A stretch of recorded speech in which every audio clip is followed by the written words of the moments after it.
நம்ம பூச்சிகளை கொல்றதுக்குன்னு சொல்லி எதுவும் செய்யல. அதுக்கு முன்னாடி நம்ம விவசாயிகள் 5000 வருஷமா இந்தியாவில் விவசாயம் பண்ணி இருந்தாங்க, தமிழ்நாட்டில் விவசாயம் பண்ணி இருந்தாங்க. பூச்சிகளை கொல்றதுக்குன்னு எதுவும் செய்யல. ஒரு பூச்சியை பிடிச்சிருக்கிறதுக்கு இன்னொரு பூச்சி இருக்குது. இந்த தட்டா இருக்குது, ரெக்கையை மடக்காம போகுது. அது கொசு இருக்கிற இடமெல்லாம் பார்த்து கொசுவை பிடிச்சிருக்குது, கொசு முட்டையை பிடிச்சிருக்குது, கொசு புழுவை பிடிச்சிருக்குது. நம்ம அடிச்ச விஷயத்துல தட்டாம்பூச்சி செத்து போயிடுச்சு சார். ஆகையினால என்ன பண்ண இருக்கு, கொசு வரட்டுறதுக்கு ஃபேன் போட வேண்டியிருக்கு. கொசு வரட்டுக்கு கூட நம்ம மின்சாரம் உற்பத்தி பண்ணணும். நம்ம அந்த கொசு அதுல வந்து சிக்கும் போது கொசுவை பிடிச்சி செலஞ்சி சாப்பிடும். நம்ம அடிச்ச விஷயத்துல இந்த செலஞ்சோட வலையெல்லாம் அறந்து போயிடுச்சு. பறவைகள் 200 வகையான பறவைகள் நம்ம தோட்டங்களுக்கு வருது. அது எப்ப பார்த்தாலும் பூச்சி பிடிச்சி சாப்பிட்டுக்கிட்டே இருக்கு. விஷம் அடிச்சு நம்ம பூச்சியை கொண்ட பிறகு இங்க சாப்பாடு இல்லைன்னு பறவைகள் வர்றதை நிறுத்திச்சு.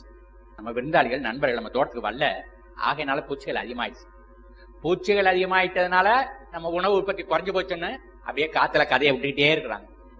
இல்லையா, நீ விஷம் தெளிச்சதுனாலதான் உணவு உற்பத்தி பாதிக்கப்பட்டுச்சு. நண்பர்கள் செத்து போயிட்டாங்க, அதனால எதிரிகள் அதிகமாயிட்டாங்க. ஆகையினால உணவு உற்பத்தி குறையுது. இந்த உண்மையை நிறைய மக்களுக்கு எடுத்து சொல்ல வேண்டியிருக்குது.